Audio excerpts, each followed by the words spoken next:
Hello and welcome to BYJU'S Exam Prep IAS. Let's get started and look into our daily quiz.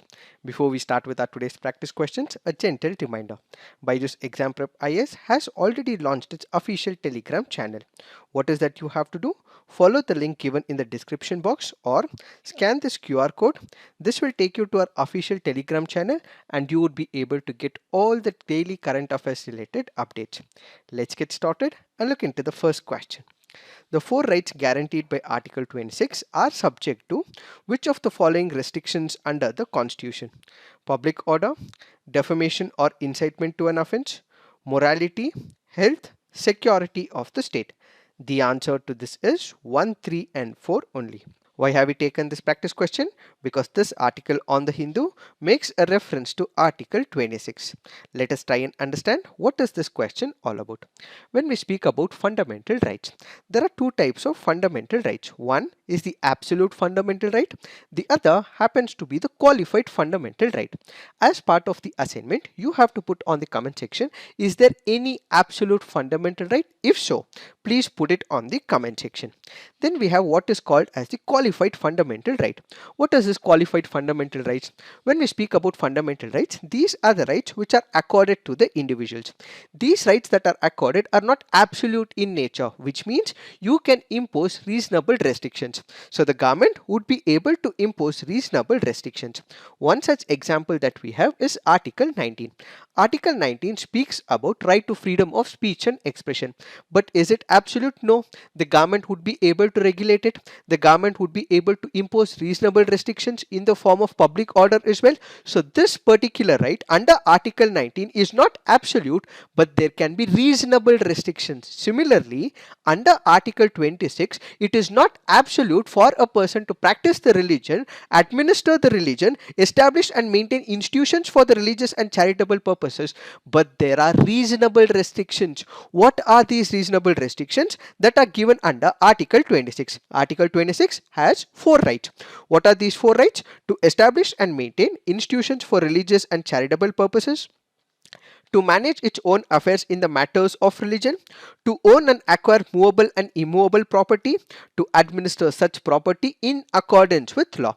These are the rights that are given under Article 26. This is what the question says. The four rights that are guaranteed by Article 26 are subject to which of the following restrictions? So what are the restrictions that are given? One is the public order, second happens to be the morality, and third happens to be health.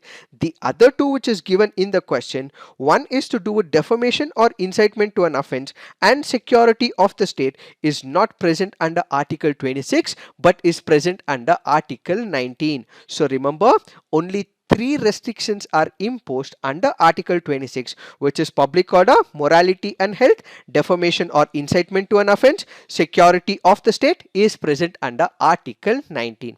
As part of the assignment, you have to put on the comment section, this reasonable restriction of public order is present in Article 26. We did discuss about it is present in Article 19 as well. Is it present in any other fundamental right? Please put it on the comment section. Now let's look into the next practice question. Consider the following statements with respect to African swine fever. It is caused by a virus of the genus Pestivirus of the family Flaviviridae. It does not affect humans. Which of the statements given above are incorrect? Since it is asking for the incorrect statement, the answer to this is one only. Why have we taken this practice question? Because this article on the Hindu makes a reference to African swine fever. When we speak about African swine fever, the African swine fever virus is a double-stranded DNA virus that is the causative agent of the African swine fever. And when it comes to African swine fever, it belongs to the Acerviridae virus family. It affects mainly wild boars, domesticated pigs, etc. It does not affect the humans. So remember, it is not a threat to the human health, cannot be transmitted from the pigs to the humans. So the second statement here is correct. But when you look into the first statement, it is wrong. That is because this particular statement is speaking about the classical swine fever and it is not to do with the African swine fever. So remember, whenever there is the African swine fever, it impacts the pigs, and as a result there is significant impact on the livestock producers, their communities, as well as the economy. There is no treatment or vaccine available as of now.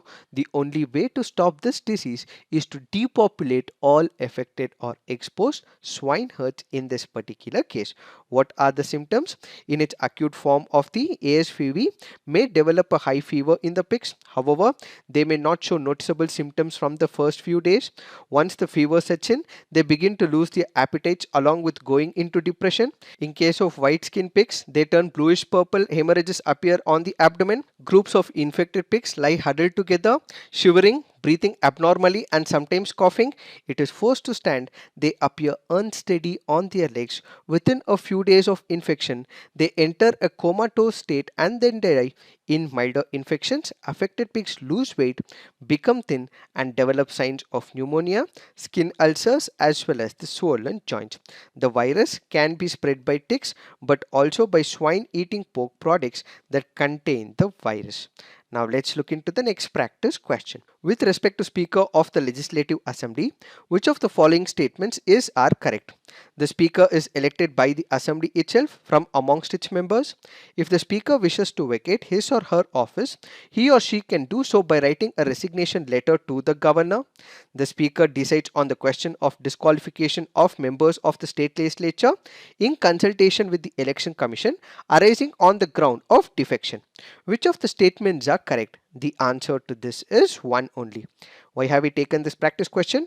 Because this article on the Hindu makes a reference to the Speaker.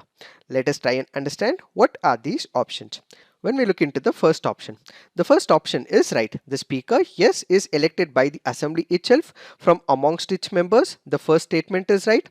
Second question says, if the Speaker wishes to vacate his or her office, he or she can do so by writing a resignation letter to the Governor. This is a wrong statement because it is addressed to the Deputy Speaker. When it comes to the third statement, the Speaker decides on the question of disqualification of members of the state legislature in consultation with the Election Commission arising on the ground of defection.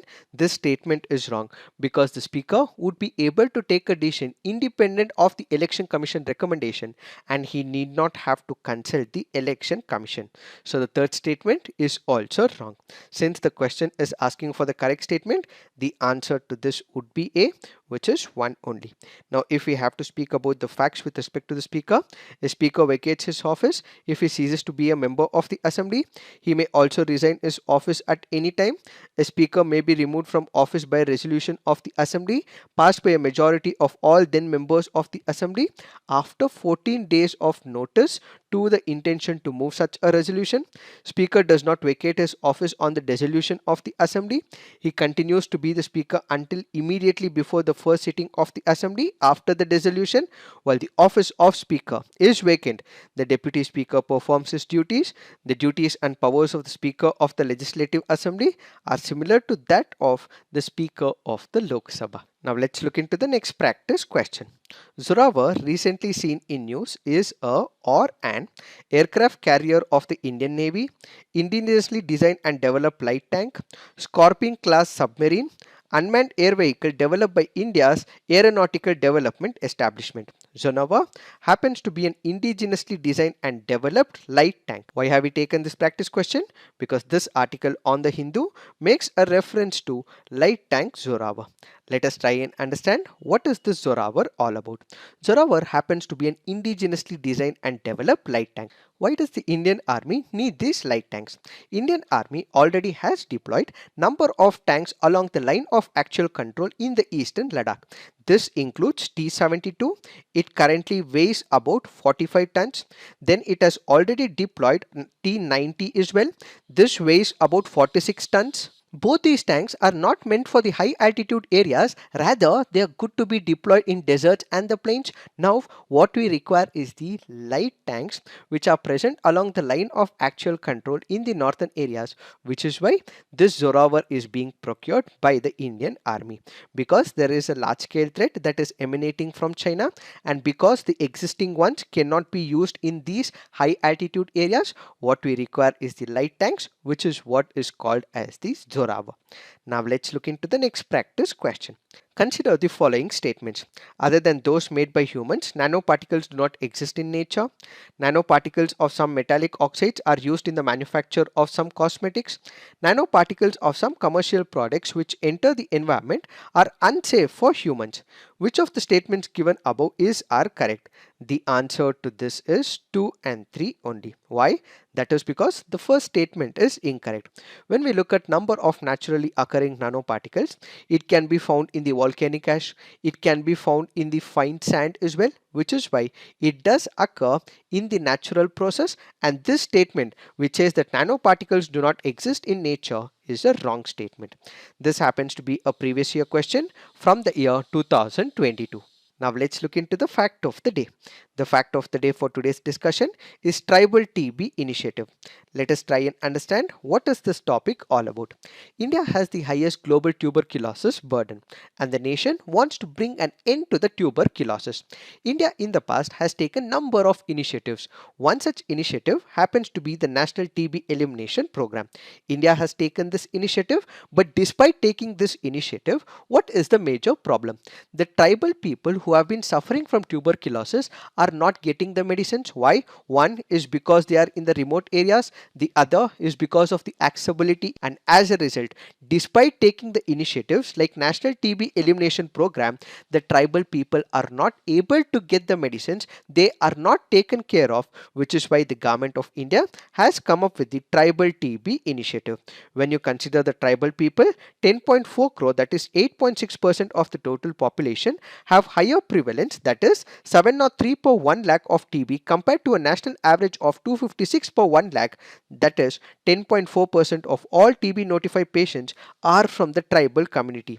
The National TB program has prioritized this subgroup of population through the Tribal Action Plan since 2005.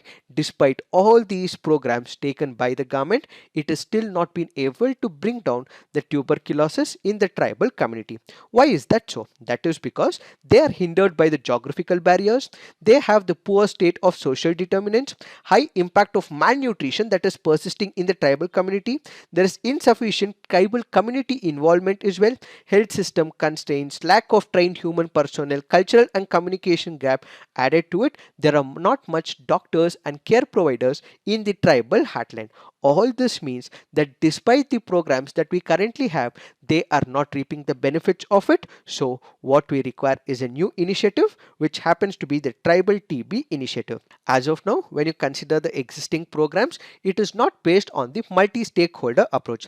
It is the government which is putting in a lot of effort. But when it comes to the Tribal TB Initiative, this happens to be a multi-stakeholder approach. So it is not just the government, but you also have the private practitioners as well.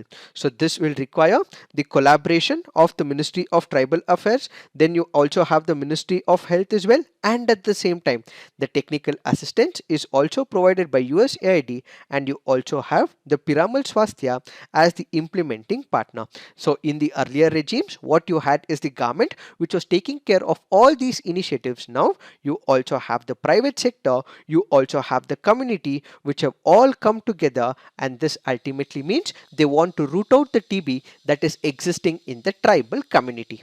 What are the activities under Tribal TB Initiative? Vulnerability mapping, followed by quarterly ACF and TB preventive therapy, capacity building for frontline workers and vulnerability reduction, multi-sectoral collaboration for the social determinants, budgeted district health action plan.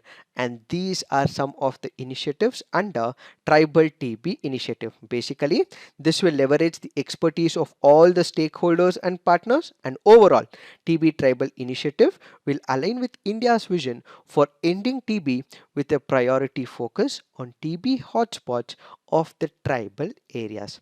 It is this that we have to understand with respect to this topic. So this is it for today. Thank you for watching. All the best.